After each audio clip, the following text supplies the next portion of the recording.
What's up, guys? It's Justin Stenstrom from EliteLifeNutrition.com, and you're listening to the Elite Life Podcast. I just want to make a quick note that we have a new product up on our EliteLifeNutrition.com website. It's called Organic Super Greens, and I will be linking it up in the show notes. It is an incredible new product that has all the greens, it's got fruits, it's got greens, it's got veggies in it, it's 100% USDA organic certified. It is an incredible product, and it's a month's supply, so you get your day. So it's very hard to eat like a world-class athlete, as we know. All these shakes, these mixed greens, these super greens, these veggies, these fruits. You can do that, and I do it actually every day in the morning. I start my day off with celery juice, and I start my day off with the Heavy Metal Detox smoothie from Anthony William. It's got wild blueberries in it, cilantro, it's got spirulina, it's got barley grass juice powder, it's got dulse in it, it's got oranges and bananas, and I think I covered it all. I think I said cilantro. So I start that off every day. But even after that, it's like that's my main source of fruits and veggies. It's tough for me sometimes to fill in the rest of the day with fruits and veggies. So I stick to that religiously because over the years I've talked about my chronic disease and overcoming that and how I became healthy after years of suffering from it. So I have a routine where I do celery juice every morning, and then I do this Heavy Metal Detox smoothie shake. It's incredibly delicious. It's so good, and it gives me the greens and fruits I need. But sometimes I feel like in the afternoon and the evening I'm not getting enough fruits and veggies because I'm pretty healthy these days. And so having a product like this for people, first of all, who aren't doing the celery juice, who aren't doing the super shake of all those incredible things, you're really missing out on your veggies, your fruits, your dark leafy greens. And so a product like this is a good way to help you out. It's not going to entirely substitute that and completely, give you 100% organic as if you're eating those greens and the fruits, right off the farm. But it's the next best thing. It really is incredible as far as helping you supplement that and filling in some of those gaps. So you want to have your fruits and vegetables no matter what every single day. But if you can't do that, if you're lacking in some area, like even I'm lacking a little bit, even though I have that in my mornings, I feel like I could use a little bit better for the afternoons and the evenings and get a little more greens. And it's tough to get greens, and it's tough to eat and have shakes all day long, and it's tough to, not have the meat because the meat tastes so good, and mixing it with the rice and the grains and the quinoa and some of the beans, like those things are all great, and potatoes, those things are all great, but they don't give you the same nourishment that kale is going to give you, or broccoli is going to give you, or cilantro is going to give you, or asparagus is going to give you, which I think is disgusting. I think kale is disgusting, by the way. So some of these things that you're just not really getting on a routine basis, you're missing those from your diet. So the next best thing, the closest thing to doing that is to have an incredible product like this one here, Organic Super Greens. So you can find it at EliteLifeNutrition.com, search the products, and I'll also link it up in the show notes as well. It's going to be under Organic Super Greens. Check it out today, and I think you guys are going to love it. But that's it for as far as what I want to talk about for products today. I want to dive right into the episode and talk about what we mean to talk about, which is how often, or how little, I should say, human beings are moving these days. How little we are actually moving our bodies around, and how dangerous it can be to our actual health, our cardiovascular health, our brain health, our liver health, our detoxification systems, our pathways that are, that need the lymphatic system for the brain, that need to flush out these toxins throughout the day. If we're not moving enough, if we're not breaking a sweat, if we're not actually, moving these systems around and keeping them functioning properly as they were meant to be functioning by our God-given birth, in the way we're structured as human beings, if we're not activating those muscles, so to speak, then we're actually getting weaker. Our systems are breaking down slowly, but they're breaking down. Our bodies are actually facing or I should say, our bodies are actually unable to face the stresses of daily life because we're not conditioning them to do so. It's the same exact thing as, if you don't work out for it, if you get big and muscular and jacked, and then you just stop working out, you're going to get skinny again. Or vice versa, if you're a skinny person and then you just eat like crap for 5 years, you're going to get fat. And because you're going to put on weight and your body's going to break down, you're not going to be able to sustain the ability. In the most part, there's always exceptions, but you're not going to be able to sustain the ability to keep in shape. And although you might not see, and that's the thing, the outside is a decent indication of what's going on the inside, but oftentimes, most times, it's not a good indication of what's going on internally. So you have, and for instance, I was in perfect shape 5-6 years ago. I looked tremendous. I was, in the best looking shape of my life. But internally, my body was completely all out of whack. Internally, I had major chronic disease, symptoms of pre-Parkinson's disease 5-6 years ago.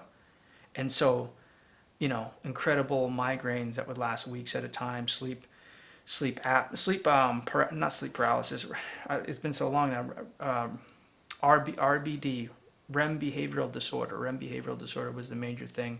People that you look up these studies online, people that get that within 5 to 10 years, they develop actual Parkinson's disease, like 90% of them. So I had this RBD, REM behavioral disorder. That's what it's called. It's been so long. It's like I'm kind of forget now how bad it was at times, and a bunch of other neurological symptoms that were unexplained, mysterious.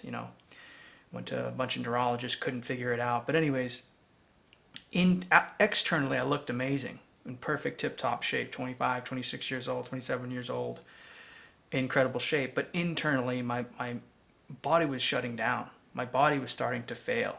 My brain neurologically was literally shutting down.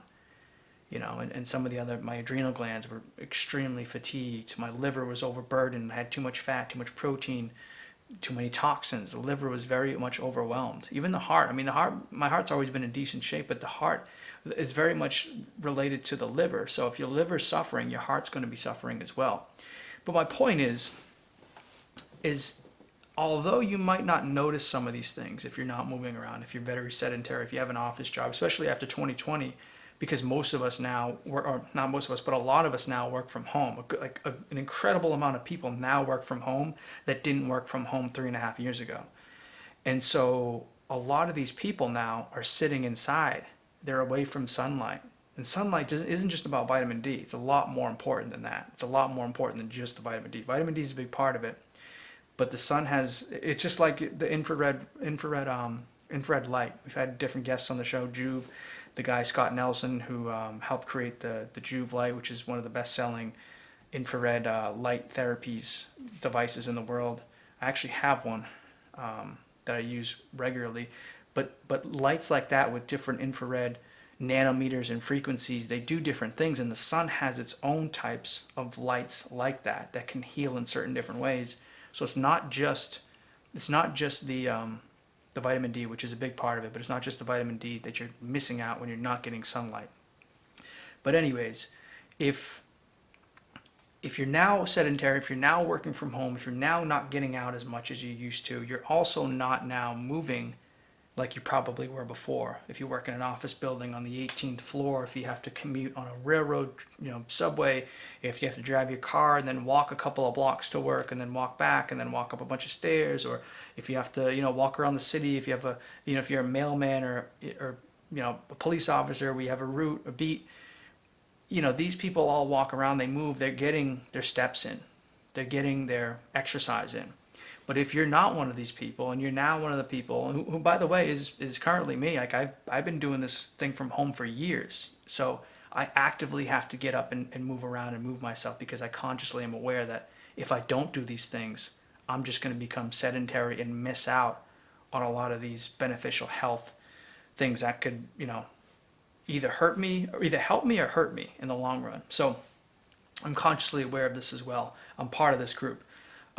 But if you are kind of new to this and you don't recognize it right away, it's important to realize just how critical it is to move your body around. For instance, it's estimated that our hunter-gatherer ancestors This is back several, I don't know exactly when the hunter-gatherer, probably 10,000 years ago, I'm guessing.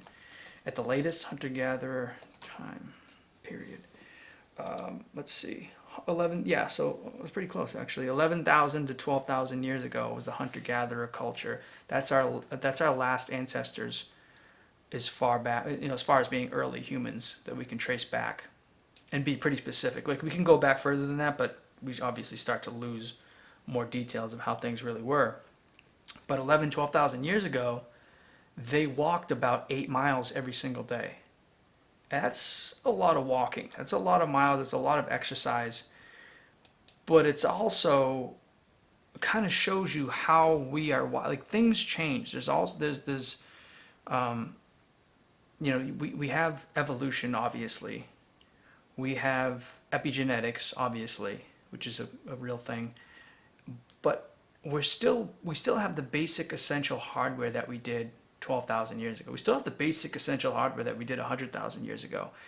It's the intricacies and the neural pathways and so like the brain size is still the same. The weight of the brain is essentially still the same, but it's the connections what's inside of the brain. It's the connections and the idiosyncrasies inside the body that have changed. But we still have the basic hardware. So essentially it's the software that has changed. Like we have better software today than we did 12,000 years ago, but the hardware is essentially the same. And so we still essentially need a lot of the same things that our ancestors did 10,000, 12,000 years ago.